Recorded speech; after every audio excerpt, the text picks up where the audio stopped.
Abra a sua Bíblia, acesse a sua Bíblia.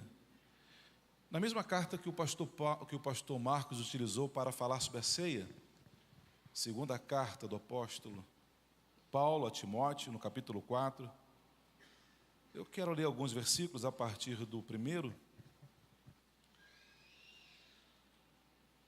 Aleluia. Bom estarmos juntos nesta manhã. É um privilégio para mim poder ministrar na casa do Senhor. Eu sou um pastor por chamado. Então, sempre que você me vê no altar, você vai ter a certeza de que vai ter uma palavra pastoral. Eu nunca subo ao altar com a preocupação de fazer ninguém pular, de fazer ninguém marchar, de fazer ninguém tomar nenhuma atitude diferente. O propósito de Deus para a minha vida é levar você ao entendimento das Escrituras e isso nos confrontar e mudar a nossa forma de andar, de falar e de se comportar. Então, você não vai me ver tendo algumas atitudes, não estou dizendo que estão erradas, estou dizendo que o meu perfil pastoral não é esse. O meu perfil é exatamente o que o apóstolo Paulo fala no versículo 2 desse capítulo. Pregues a palavra. Então, o propósito desse para a minha vida é Gesiel, pregue a palavra. E o que eu quero fazer nesta manhã é obedecer essa recomendação de Paulo a Timóteo. Eu quero nessa manhã pregar a inefável, poderosa palavra de Deus. Tem alguém aqui nesta manhã que deseja ouvir uma palavra de Deus? Diga amém. Glória a Deus. Então estamos de acordo. Você achou o texto? Diga amém. Diz assim a palavra do Senhor: conjuro-te, pois, diante de Deus e do Senhor Jesus Cristo, que há de julgar vivos e mortos na sua vinda e no seu reino, que pregues a palavra, instes a tempo e fora de tempo, redarguas, repreendas, exortes, com toda longanimidade e doutrina. Porque virá tempo em que não sofrerão a sã doutrina, mas tendo comichão nos ouvidos, amontoarão para si doutores conforme as suas próprias concupiscências, ou desejos puramente carnais. Paulo está dizendo que haverá um tempo em que as pessoas ajuntarão para ouvir aquelas que falarão acerca daquilo que os seus desejos carnais querem ouvir. Diga misericórdia. E desviarão os ouvidos da verdade, voltando-se às fábulas. Mas tu, sê sóbrio em tudo, sofre as aflições, faze a obra de um evangelista, cumpre o teu ministério. Porque já estou sendo oferecido por aspersão de sacrifício, e o tempo da minha partida está próximo. Combati o bom combate, acabei a carreira e guardei a fé. Desde agora, a coroa da justiça me está guardada, a qual o Senhor, o justo juiz, me dará naquele dia. E não somente a mim, mas também a todos os que amarem a sua vinda. Procura vir ter comigo depressa. Diga depressa. Senhor, nós lemos a tua palavra e estamos aqui, Senhor, sedentos, desejosos, Senhor, de ouvir o que tu tens para ministrar ao nosso coração. Senhor, fala com cada um de nós nesta manhã e usa-me, Senhor, apesar da minha pequenez, apesar das minhas dificuldades, apesar, Senhor, das minhas fragilidades. Deus, me usa nesta manhã para falar à tua igreja, mas começa falando primeiro comigo, Senhor. Me molda, me muda, me transforma, me renova para a glória do teu nome. Essa é a minha oração no nome santo do teu Filho bendito Jesus. Amém. Você pode tomar o teu lugar com a tua Bíblia aberta. Aleluias. Esta é a última carta que Paulo escreve, porque logo na sequência ele vai morrer. Ao ler esse capítulo 4, você viu o versículo 6, você deve ter percebido que ele vai dizer de forma poética para Timóteo: o tempo da minha partida está próximo. Mas não é uma viagem daqui para Biguaçu, não é uma viagem daqui para Palhoça, para o Rio de Janeiro. Quando ele diz que o tempo da minha viagem está próximo, ele está dizendo que já já ele estará pegando o trem ou a carruagem que o levará para as mansões celestiais. Ele está dizendo que vai deixar esta vida para estar com o Senhor. E ele faz isso de forma poética. Eu parei para ler, tem 2 semanas eu estou dentro desse texto e, irmãos, vamos falar um pouquinho sobre essa situação do apóstolo Paulo. Vamos tentar aqui lembrar um pouquinho dessa narrativa, dessa história, obrigado, querido, dessa biografia, desse homem tão enigmático, tão importante, quanto foi o apóstolo Paulo, quanto é o apóstolo Paulo. Paulo abriu dezenas de igrejas, nos deixou as suas cartas, que hoje servem para nós como palavra do Senhor, servem para nós como uma bússola, como um direcionamento para as nossas vidas. Você consegue imaginar dentro disso a importância que o apóstolo Paulo tem para o cristianismo? Você consegue entender a importância que Paulo tem para a igreja do Senhor Jesus? Paulo ele é o responsável pela parte doutrinária da igreja. Ele vai começar a ensinar o conhecimento judaico, a lei farisaica. Ele vai conseguir pegar tudo isso e transformar isso em doutrina para a igreja do Senhor Jesus. Ele orienta, ele forma novos obreiros, ele faz viagens, e não são viagens confortáveis de avião, não são viagens de transatlântico. Ele vai viajar em navios e muitas vezes vai viajar de 2ª, 3ª, 4ª classe, porque ele precisa cumprir um propósito. Tem uma ocasião em que o apóstolo Paulo, para não morrer, os damascenos, que não são da minha família, descem ele dentro de um cesto pelo muro, porque desejam matá-lo. Então você percebe que o apóstolo Paulo não tem esse status todo, essa vida, vislumbrante que todos imaginam. O apóstolo Paulo tem uma vida difícil, mas em momento nenhum você vê o apóstolo Paulo querendo abandonar a carreira. O apóstolo Paulo é ameaçado de morte e você não vê ele pensando em desistir de seguir Jesus. O apóstolo Paulo chega numa cidade e ele é rejeitado por aquele povo e apedrejado por aquele povo. E nem assim ele coloca os dedos para o alto e aponta: onde é que está o Senhor nas minhas lutas? Porque o apóstolo Paulo sabe do relacionamento que ele tem com Deus. E nada nessa esfera vai mudar aquilo que ele tem em relação ao Deus dele. A fé dele está muito bem fundamentada. Mas Paulo constrói toda essa história. Enfrentou naufrágios, açoites, perseguições. E agora, nessa última carta, ele sente o peso da morte e da solidão. Esse homem que fez tanto por tanta gente, esse homem que foi nas casas visitar aqueles que estavam fracos na fé, esse homem que foi na casa de outras pessoas para orar, para que Deus as curasse, esse homem que se empenha em ensinar os novos obreiros, esse homem agora, ele está fragilizado, porque ele mesmo diz na carta que todos os abandonaram, e ninguém esteve com ele quando ele esteve diante do juiz, diante de César. Ele falou: ninguém esteve comigo. Então pensa comigo, irmãos, esse homem que se dedica a vida inteira em prol da igreja, vem em todos os cultos, vem pela manhã, vem à tarde, faz gabinete, atende as pessoas fora de hora, esse homem que entrega a sua vida, agora ele está preso, está encarcerado. Eu não quero que você levante a sua mão, permaneça como está, mas você que já teve uma experiência de estar preso, você sabe o que significa estar atrás das grades. Você que já foi fazer alguma visita em presídio, você sabe o que é ver aquelas pessoas atrás das grades vivendo aquela vida. Agora estamos falando de um homem justo, santo, de um homem que vivia na presença do Senhor e que a sua vida era totalmente dedicada à obra do Senhor, e está preso ali naquele lugar, e nenhum dos seus irmãos, a igreja não vai visitá-lo.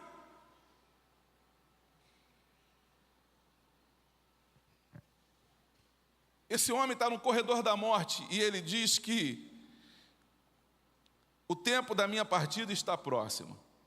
Paulo vai ser executado. Paulo vai ser executado. Ele sabe que a qualquer momento a lâmina fria de uma espada vai separar a cabeça do corpo. Paulo sabe, e ele olha para trás e ele vê tudo que ele construiu na casa do Senhor.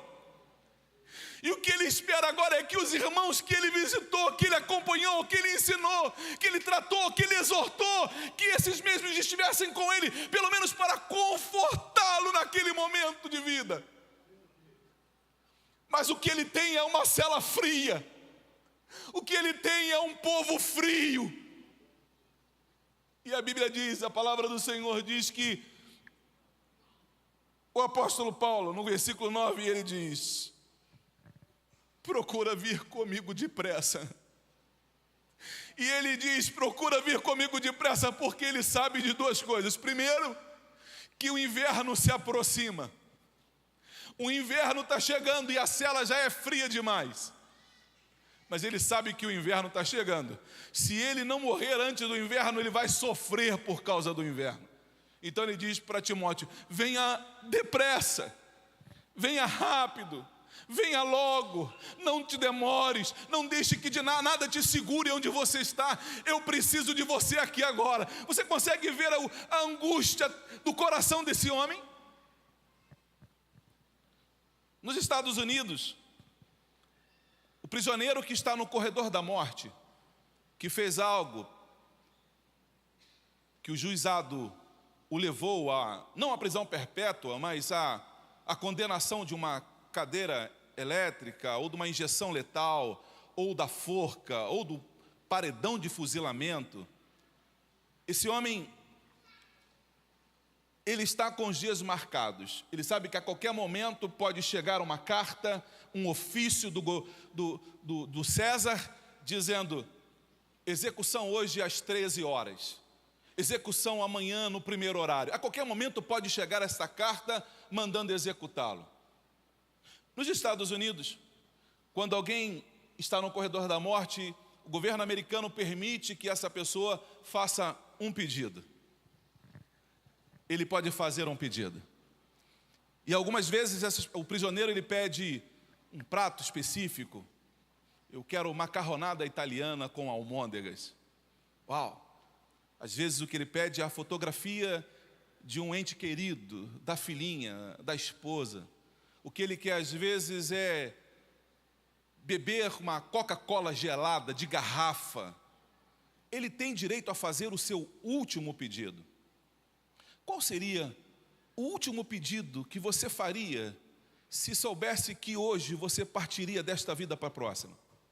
Pensa consigo, qual seria o pedido que você faria? Porque isso revela muito do seu caráter, isso revela muito dos seus desejos, isso revela muito de quem é você.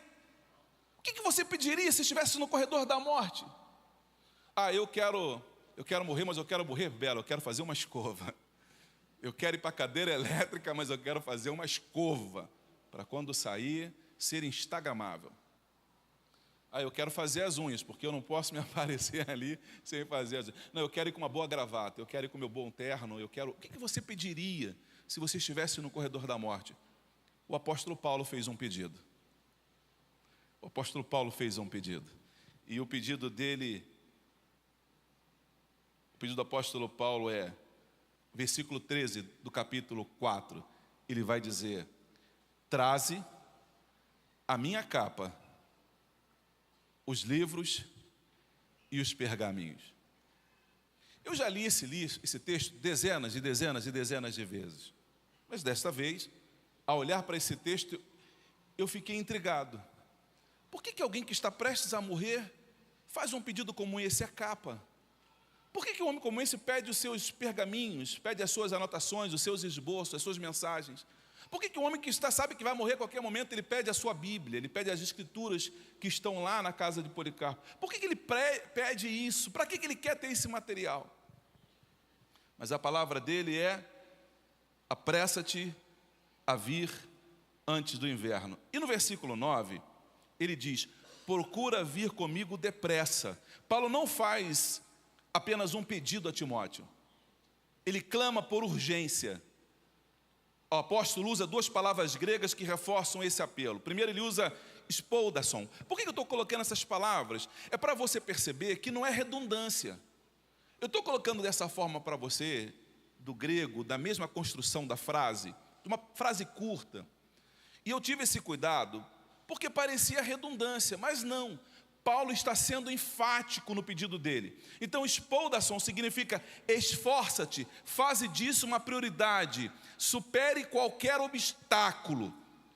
E a outra palavra que ele usa é tacheos, ou seja, venha logo sem demora. O que Paulo está dizendo é, cara, não deixa que nada te segure aí. Venha rápido porque eu tenho pressa. Venha logo, não deixe que nada te detenha. Venha o mais rápido que você puder.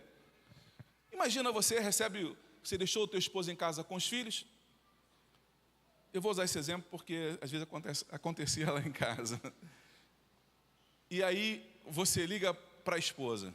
E aí você fala assim, oi, doce, você está onde? Não, eu estou no shopping.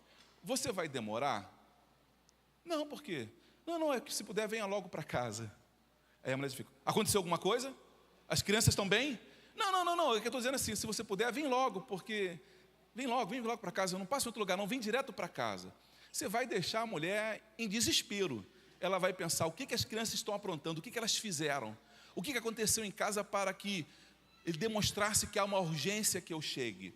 É exatamente isso que o apóstolo Paulo está colocando, inserindo no coração de Timóteo. Paulo está preso, sozinho e ciente de que a sua morte se aproxima. O sentimento de abandono. Ele não quer apenas companhia, mas ele precisa de apoio, presença e encorajamento. A sua situação exige pressa e dedicação. Mas pastor, por que você está contando isso? Calma, eu já vou explicar, você vai entender. Você não pode sair antes de terminar o culto. Não saia antes, que até o culto terminar você vai entender. E eu tenho certeza que isso vai dar uma nova direção para a tua vida. Esse pedido nos ensina algo profundo. Há momentos na vida em que nós não podemos adiar mais nada. Alguém já passou por uma situação de ter que fazer algo e vai adiando, porque aquilo que tem que ser feito é desconfortável, ou aquilo que tem que ser feito gera um certo constrangimento? Alguém aqui já passou por isso, além de mim, de adiar algo que precisaria ser feito com urgência e não fez, e quando resolveu fazer a coisa já estava crônica? Zé Ribeiro, o meu sogro, um homem amável, parecia muito com Jesus no trato, era acolhedor, amoroso, generoso, mas ele tinha um problema sério renal, e ele fugia do médico, e ele tinha que ir ao médico para tratar a questão dos rins, e ele resolveu isso tomando Tilenol. Foi isso? Era Tilenol que ele tomava, né? Ele resolveu isso tomando Tilenol. Ele parece que comia com feijão e arroz. As caixinhas de Tilenol duravam às vezes 2 dias, porque ele tomava Tilenol assim, até que um dia não teve jeito e ele desmaiou na rua de tanta dor que ele sentiu. E quando levamos ele urgente ao médico, o médico era um amigo da família, um amigo querido, o pastor Marcos Cedecias, do Rio de Janeiro, um amigo próximo. Eu levei minha esposa, a pedido da minha esposa, levamos o resultado do exame, e quando ele pegou, ele falou assim, Gisele, é que eu não gosto de dar resultado assim para amigos, e você não fez o exame em outro lugar, e eu fico, pastor, pode falar. E ele olhou e eu vi que o semblante dele mudou, porque ele também conhecia o tio Zé. E quando ele olhou aquele exame, ele falou, meu Deus, a julgar pelo exame aqui, eu precisaria de ter outras coisas, mas julgar por esse exame aqui, ele só tem funcionando hoje de 25% a 30% dos rins. Ele precisa ir urgente, procurar um médico especialista para começar a fazer hemodiálise. Só que quando ele foi, já era tarde demais, porque ele adiou o inadiável. Ele foi jogando para frente aquilo que não poderia ter sido feito. Eu sei que Deus está falando com pessoas aqui nesta manhã, e eu não sei o que é que você está adiando, mas a palavra de Deus para você nesta manhã é: filho, filha, faça o que você tem que fazer urgente.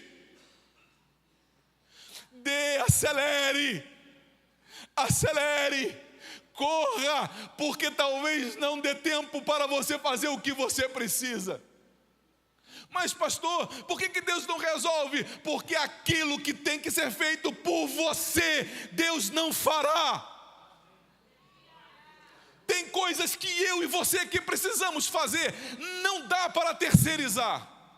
Não dá para simplesmente ignorar algumas coisas e colocar na conta de Deus. Agora o Senhor resolve. Não! O que eu posso fazer é tomar a minha atitude e ir à frente para resolver aquilo que eu estava adiando e falar: Senhor, me dá graça, me ajuda nesse processo. Senhor, vai na frente, mas eu preciso fazer.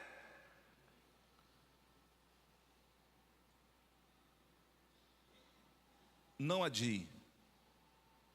Eu sei que Deus está falando com algumas pessoas de forma específica sobre este assunto agora. Eu não sei o que é que você está adiando. Eu não tenho esse perfil profético de apontar dedo, de mostrar, falar. Eu não tenho esse perfil. Mas uma coisa eu tenho certeza absoluta, que há pessoas aqui hoje neste lugar, que estão adiando até questões de saúde. Não fala com teu pai há quantos anos? Não fala com a tua mãe há quantos anos? Não fala com teu filho há quantos anos? E se ele ou ela passar para a eternidade hoje à tarde, isso não vai pesar no teu coração, não ter feito o que você poderia ter feito com o tempo que Deus te deu? Corra.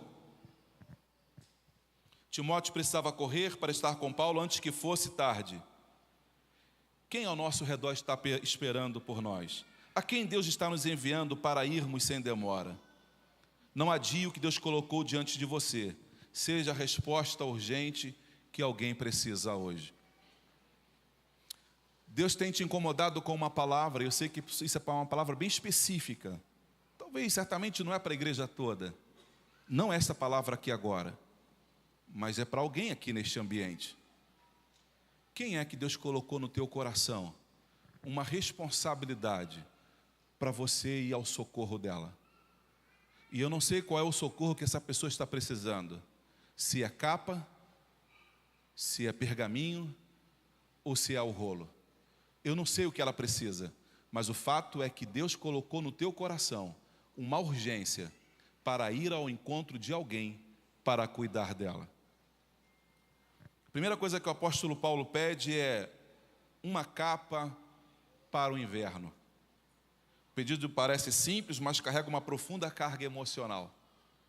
Ele está encarcerado, sozinho, enfrentando o frio da prisão, e o inverno se aproxima. A capa que ele solicita não é apenas um pedaço de tecido. A capa é o símbolo de sua vulnerabilidade e necessidade de cuidado, porque capa, ela aponta para a humanidade. A capa aqui não é capa de chuva, porque ele não vai sair na chuva, ele está preso. A capa que Paulo está se referindo é a capa para cobri-lo dentro da prisão. Paulo precisa de cuidados, de atenção. Talvez Deus tenha dado a você recursos financeiros que te possibilitam ajudar a cuidar de outras pessoas. Você tem recursos para isso, Deus te preparou para isso, Deus te deu para isso. E você pode fazer isso. A Bíblia diz que aquele que pode fazer o bem e não faz, peca. Se eu posso fazer o bem para alguém e eu não faço, eu estou pecando. E quando a Bíblia fala em pecado, eu preciso olhar para esta palavra e ver a profundidade dela, porque não existe pecadinho e nem pecadão. O que existe é pecado e consequências diferentes, mas tudo é pecado. E se o pecado entristece o coração de Deus, eu adiar o atendimento, a atenção para alguém, também entriste o coração do Senhor. Paulo suportou açoites, perseguições, naufrágios, mas agora sente o peso da solidão, restando apenas Lucas ao seu lado. O frio da cela é real, mas é o frio da indiferença que machuca muito mais. Ali perto da minha casa tem, eu não sei o nome, não me lembro agora o nome técnico para isso, mas há um lugar ali onde é um repouso para idosos. Um nome bem bonito, um repouso para idosos. Mas quando você vai visitar e quando você começa a tomar pé das informações, quando você começa a acompanhar um pouquinho mais de perto, você descobre que não é bem assim. É um depósito de pais e mães, é um depósito de gente que cuidou da gente, é um depósito de pessoas que deram a vida por nossa vida. Pessoas que acordaram de madrugada. A Natália está lá em casa estes dias, o esposo estava viajando, a minha neta está lá em casa, e eu estou numa euforia, numa alegria muito grande, uma mistura, porque agora ela vai embora, então você fica meio dividido.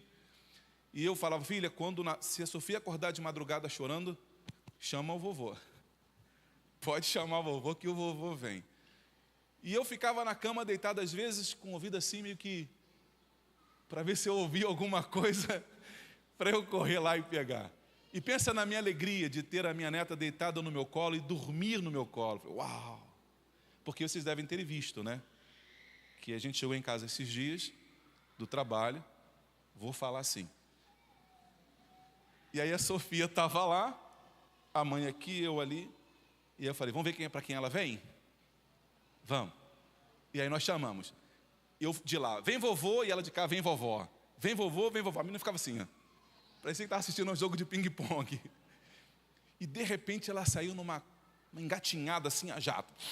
Ela vem engatinhando numa velocidade e veio na direção da avó. Eu quase desesperei. Eu falei, não, que conversa é essa? Não vou pegar no colo mais não. Aí ela parou. Parece que ela entendeu. Aí ela parou e ela sentou e ficou olhando para a avó e olhava para mim e ela falou, vó, não deu para a senhora não.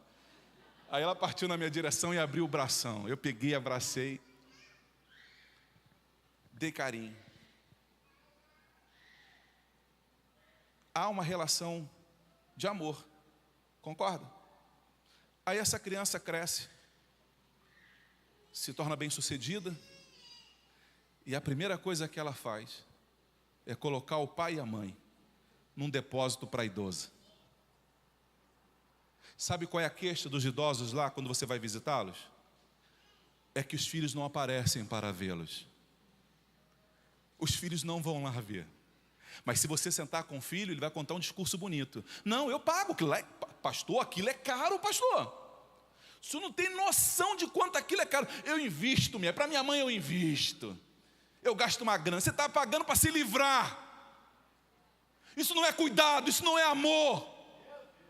Isso não é atenção. Deus está olhando esse tipo de coisa, e isso enoja o coração de Deus. Deus está contemplando isso, sim, está assim, porque Deus olha uma senhora que está lá naquele asilo, chorando porque o filho já não vem a uma boa temporada. E ela está recebendo um consolo de estranhos. São estranhos que vão lá afagar, que vão fazer um carinho e sentar para dar atenção, para elogiar o crochê que ela está fazendo. Mas o que Deus está dizendo para mim nesta manhã e para você nesta manhã: cuide daqueles que são seus, porque aqueles que não cuidam dos que são seus é pior do que o incrédulo e negou a fé. É o que diz a palavra do Senhor. Quem não cuida dos seus é pior do que o incrédulo e negou a fé. A palavra do Senhor para você nesta manhã é: se você está enquadrado nessa situação, ao sair daqui hoje, corra lá para visitar os teus pais naquele lugar.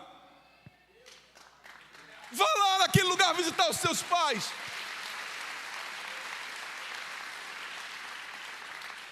Pastor, mas que palavra é essa? É a palavra que vocês precisam ouvir, porque outros não subiriam aqui para fazer isso.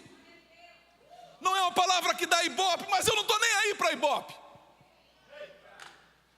O que eu preciso é ser canal de Deus, voz de Deus nesta terra, para esta geração. E quando eu chegar diante do Senhor, eu vou poder dizer com o apóstolo Paulo: combati o bom combate, acabei a carreira e guardei a fé. Preguei a palavra que o Senhor me mandou pregar.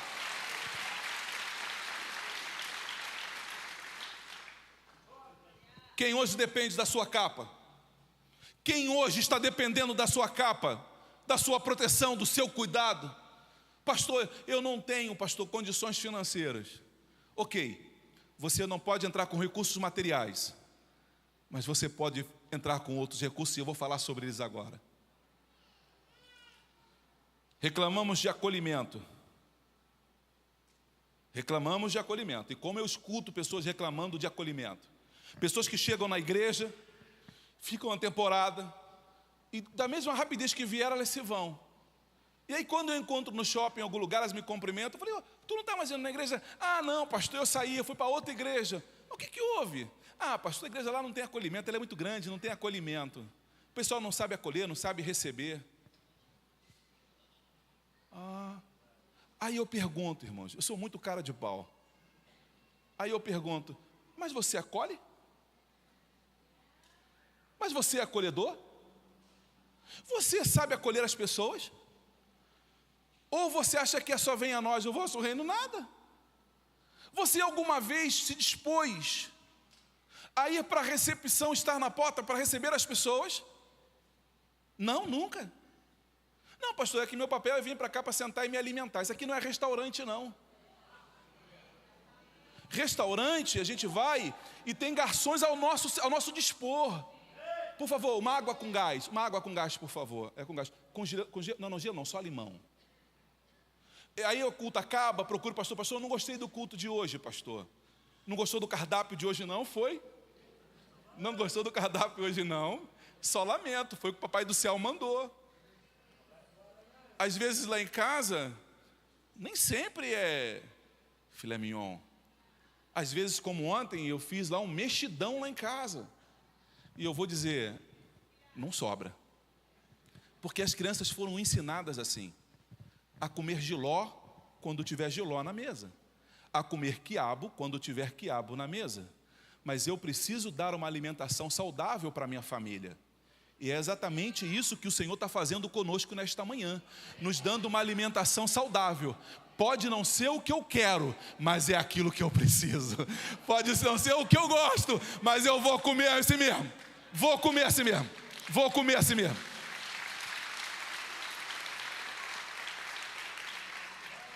É curioso porque meu pai, eu era criança, meu pai, a gente ia almoçar, sentávamos à mesa, e aí minha mãe fazia o nosso prato, né? A gente era pequeno, mãe fazia o prato, e meu pai sentava na cabeceira, e eu falava assim para minha mãe, eu não quero quiabo não. Aí minha mãe pegava, ela ficava assim, né? Porque ela sabia que meu pai ia reclamar, não quero quiabo não, mas eu falava baixinho. Mas a gente estava na mesa, como é que o pai não ia ouvir? Aí meu pai falava assim, ô Selma, meu pai era um pernambucano brabo, pensa num pernambucano brabo. Ô Selma, não ouviu ele não? Ele está pedindo mais quiabo. Não, Damasceno, ele falou que ele não quer, ele pediu, não, eu ouvi bem, ele falou, me mande mais quiabo, eu quero mais quiabo, põe quiabo para ele, ou então eu vou colocar. Aí minha mãe pegava, bota mais, porque ele quer, ele gosta de quiabo, ele gosta, esse menino gosta de quiabo. E aí com o tempo eu aprendi o quê? A gostar. Mas o principal, não reclamar daquilo que era colocado para eu comer, porque aquilo que o papai colocava para mim era aquilo que eu precisava e não aquilo que eu queria necessariamente. Hoje eu como de tudo, quase tudo. Quase tudo. Deixa eu confessar, eu não gosto muito de maxixe. Eu não gosto. Precisa colocar mais maxixe no prato. Precisa colocar mais maxixe no prato. A capa, talvez para alguns, seja um abraço acolhedor. Fala de cuidado. Quantas pessoas chegaram à igreja emocionalmente abaladas? Você olha por fora, nem parece, mas por dentro está toda quebrada, toda trincada, toda estuporada, toda arrebentada. E aí o que ela queria ao chegar na igreja, antes de sentar para ouvir a palavra, o que ela queria era somente um abraço. Nada mais do que um abraço. E foi exatamente esse abraço que salvou você naquele dia. Você chegou à igreja, parece que as pessoas são indiferentes, porque parece que você passa pelo meio delas, parece que elas são transparentes, né? Mas de repente alguém te abraçou e você se sentiu acolhida. Fez bem para sua alma? Comece a abraçar também, varoa. Comece a abraçar, varão.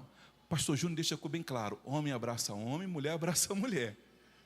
Mas abrace. Abrace. E quando abraçar, quem sabe você possa dizer assim: Deus te abençoe. Quem sabe nesse abraço você pode dizer assim: abra o teu coração, porque Deus vai falar contigo hoje. Quem sabe você, neste abraço, você pode dizer assim: olha, você é importante para esta igreja. Quem sabe neste abraço você pode dizer apenas: o Pai te ama. É um abraço, mas é aquele abraço igual ao pastel que vem recheado. Tem um pastel de vento e tem aquele pastel que é recheado. Só o abraço por si só já ajuda muito. Mas se você puder liberar uma palavra do céu para essa pessoa, talvez você esteja impedindo que alguém cometa um suicídio hoje. Eu vou dizer que talvez seja até necessário nós abrirmos o ministério do abraço. Vamos abrir o ministério do abraço. Vamos abraçar todo mundo que chega na igreja. Vamos acolher todo mundo que chega na igreja. Você está entendendo? Diga amém. Amém. A outra coisa que o apóstolo Paulo pede é: mande-me os livros. No corredor da morte, um prisioneiro tem direito ao último pedido, mas a escolha dele é: eu quero os meus livros. E no grego, livros é biblos, livros. O que ele está pedindo? Paulo está dizendo assim: olha, eu estou quase morrendo, mas quando eu estiver passando para a eternidade, eu quero ir com a minha Bíblia. Eu quero ser chamado para a eternidade de posse da minha Bíblia. Eu quero ter ela, porque até o último segundo da minha vida eu vou estar lendo, meditando, lendo a palavra, conferindo o que o Senhor diz, vendo aqui as promessas de Deus para a minha vida. Eu quero a minha Bíblia. É impressionante como as pessoas esquecem Bíblia na igreja. Dava para a gente abrir uma livraria. É verdade. Ninguém esquece um iPhone aqui. Você não esquece um iPhone destravado. Ninguém esquece. Mas Bíblia? Há montoeira de Bíblia na igreja. Paulo está dizendo assim: ó, eu quero a palavra. Você consegue ver esse amor que Paulo tem pela palavra?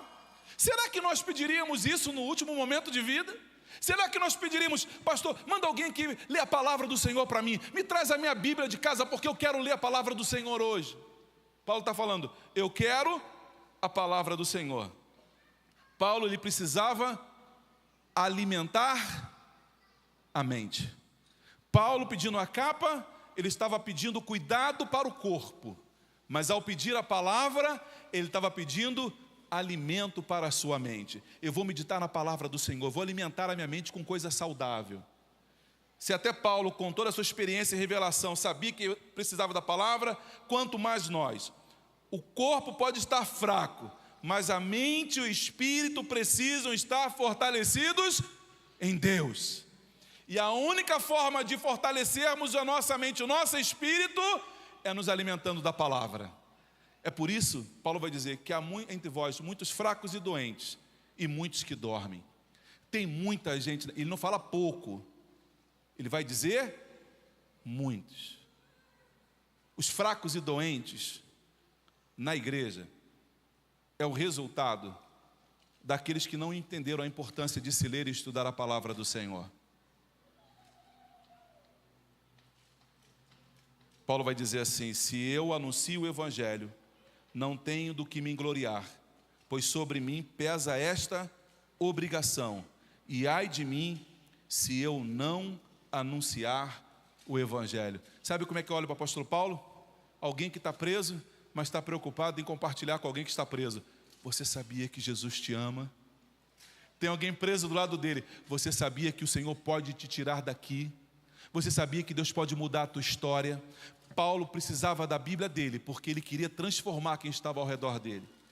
E por último, Paulo pede os seus pergaminhos para fortalecer a sua alma.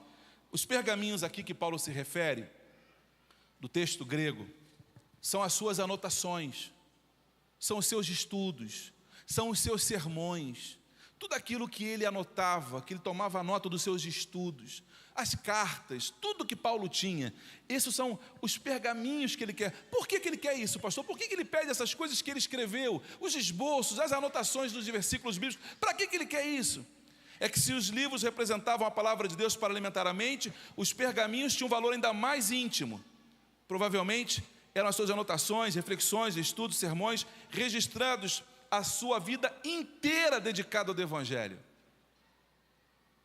Não sei se você faz isso, se você tem costume de anotar na sua Bíblia ou em algum papel as experiências que você tem com Deus. Alguém que além de mim tem essa prática de anotar um papel, ou faz assim com a mão para tu, para que as pessoas possam ver, esse hábito de escrever as experiências que tem com Deus, né?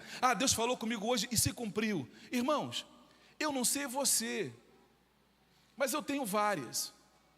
E aí, quando eu estou passando pelo vale, quando eu estou passando pela luta, eu vou lá nessas anotações, e aí eu começo a ler, e eu vou lembrando daquilo que Deus havia me prometido, e que depois Ele cumpriu na minha vida.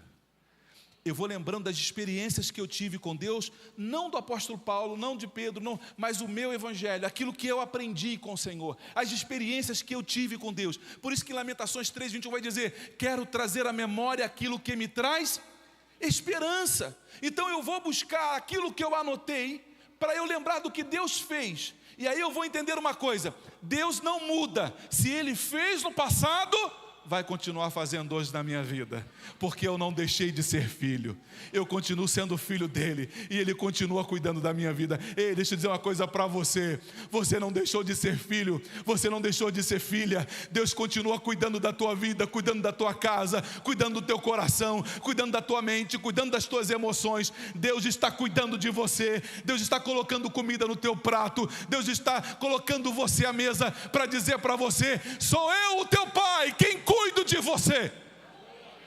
É o Senhor quem cuida de você. E que alegria para mim saber que eu sou tratado e cuidado por esse Deus tão amoroso, tão querido, tão especial. A capa para aquecer o corpo, os livros para alimentar a mente, e os pergaminhos, as anotações para fortalecer a minha alma. É o que eu preciso, é o que você precisa. Então deixa eu te encorajar. Você que não tem a prática de anotar o que é dito nos cultos, comece a fazer isso. Uma palavra que Deus liberou para você. Eu levo isso tão a sério, que há um tempo atrás, eu comprei essa Bíblia. Eu quero que os assembleanos aqui de plantão, por favor, não tenham um piripaque.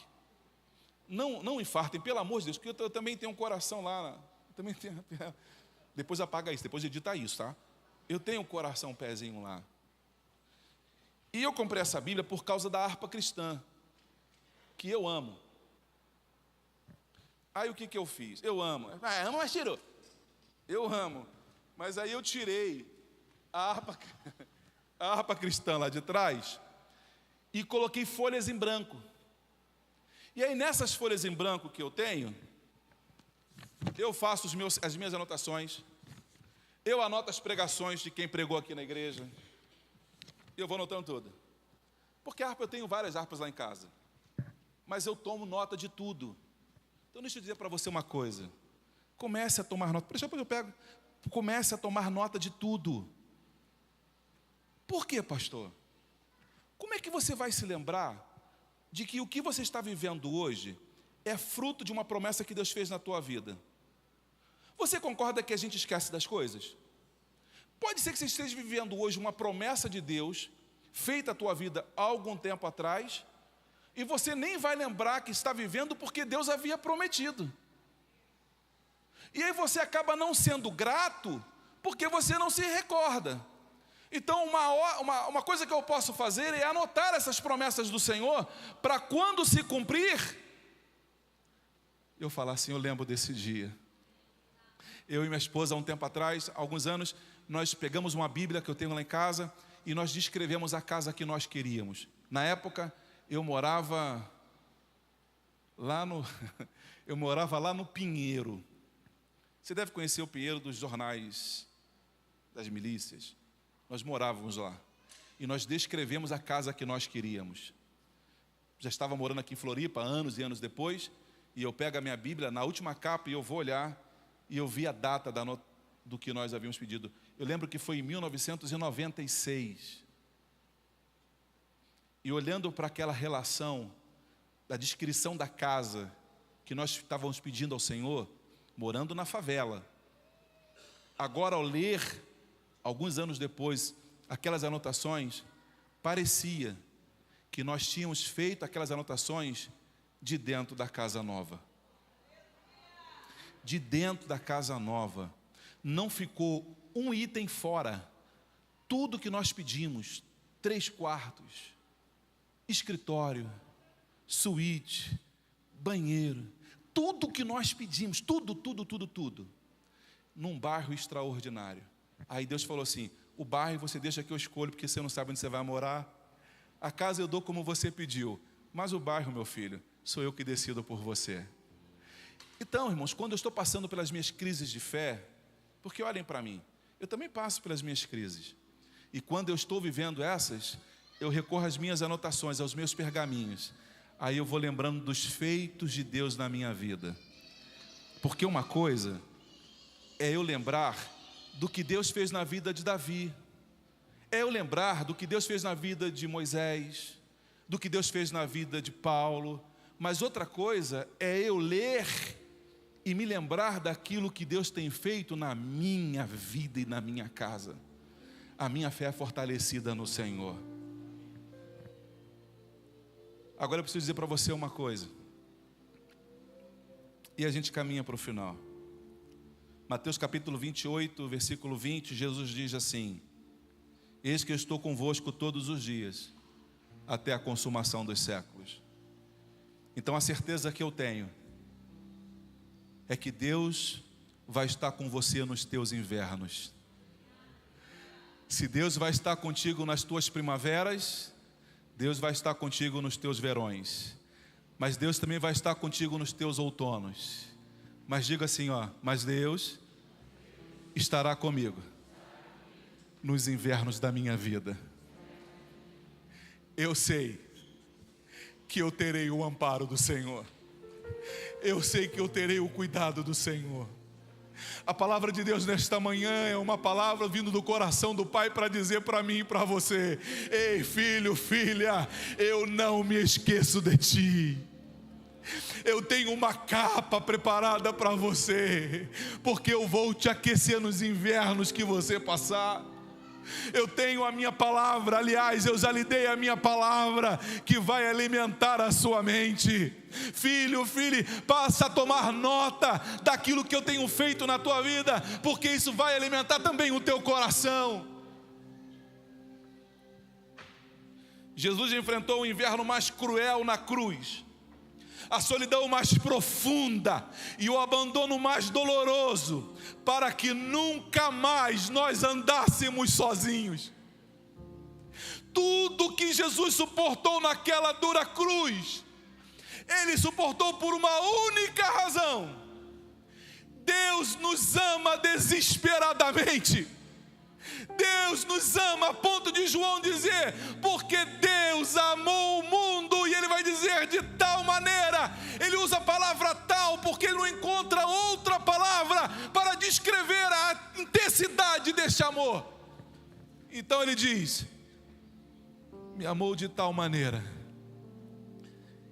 que ele deu.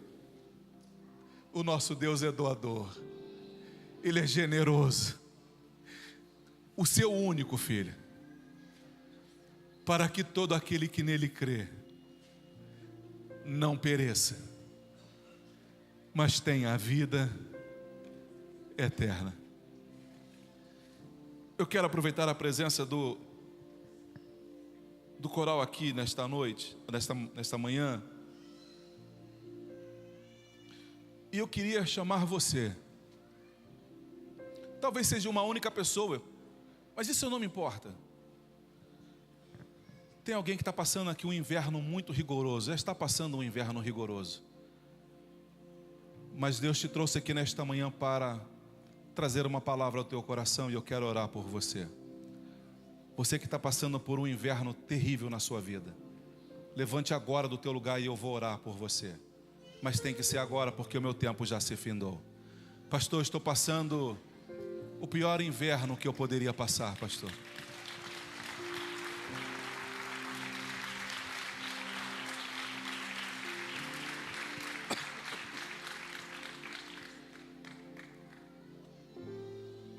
Cada um tem uma sensação diferente em relação ao frio. Quando falei isso alguns domingos atrás, não posso repetir isso de novo. Em 2013 fez um inverno aqui em Santa Catarina, em Floripa, de 3 graus. As mulheres dormiam com 3 calças. Não a minha não, a minha dormia tranquila. Mas você imagina um carioca aqui em Santa Catarina enfrentando 3 graus. Mas você olhava o gaúcho de camiseta. O que é isso, cara? O que foi? Tá gostoso o clima, né? Gostoso? Porque cada um tem uma sensação diferente para o inverno. E o que Deus está dizendo para mim nesta manhã é: não compare o teu inverno com um do outro. Pastor, eu sei do que ele está passando e não é também isso tudo não. Pode não ser para você, porque cada um tem uma sensação diferente. Pastor, eu não estou no inverno não, pastor. Mas pelo andar da carruagem, eu sei que o inverno está vindo rápido na minha direção. E eu não sei como é que eu vou resolver esses problemas que estão vindo pela frente. Eu sei que tem pessoas aqui, que não vieram aqui, estão aí, que ainda não estão passando pelo inverno, mas têm a certeza absoluta, diante dos problemas que já está vendo, que o inverno está vindo sobre a sua vida. E isso está te assustando. Mas Deus está falando contigo nesta manhã. Eu quero orar por você. Saia do teu lugar exatamente agora, porque eu quero orar pela tua vida. Isso, venha rapidinho. Venha rápido.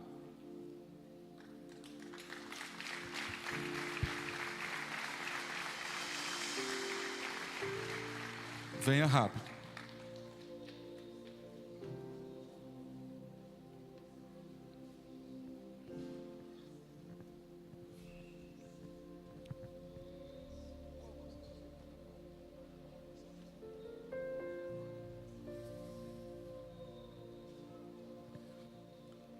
O coral vai começar agora. Pastor, maestro, pode ser bem piano?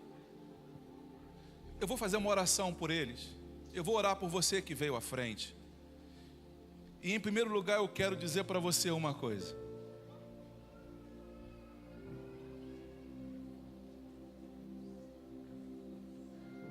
Que Deus te trouxe aqui nesta manhã. E acredite em mim quando eu te digo,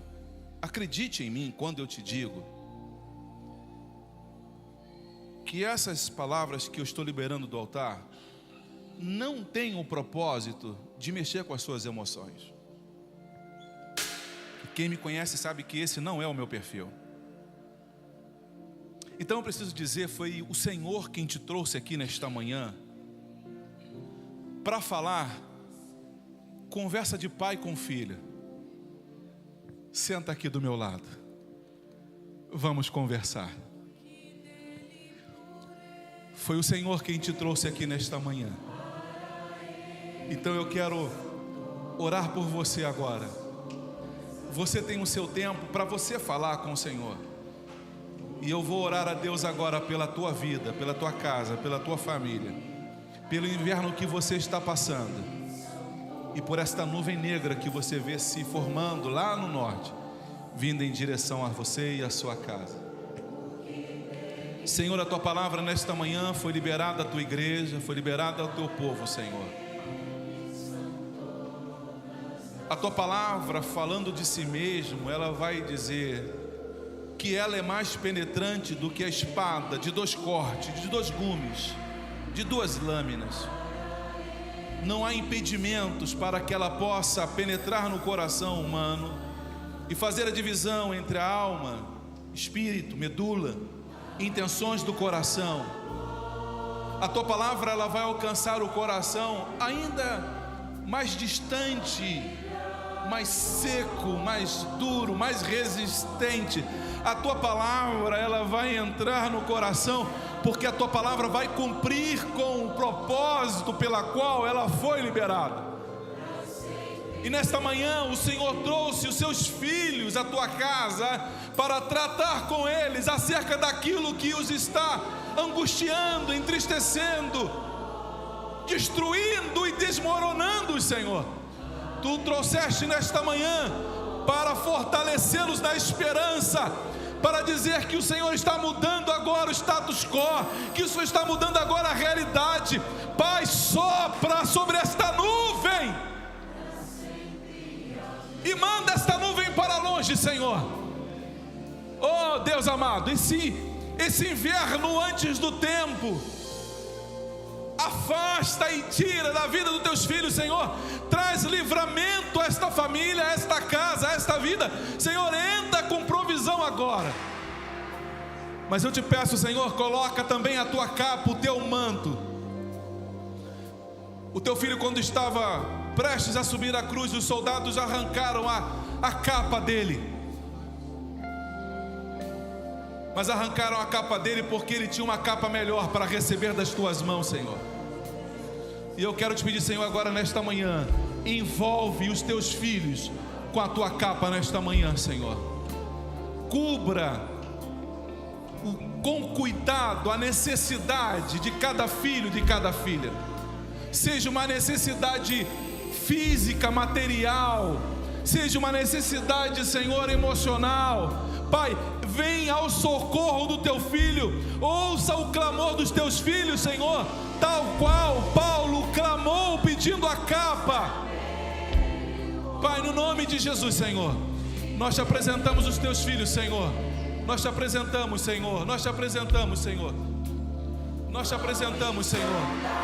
Derrama da tua unção, da tua glória, da tua graça. Ó Espírito Santo, ó Espírito Santo, derrama sobre os teus filhos, Senhor. Ó Espírito Santo, traz consolo e conforto. Ó Espírito Santo, traz conforto e consolo, Senhor. No nome de Jesus, Senhor.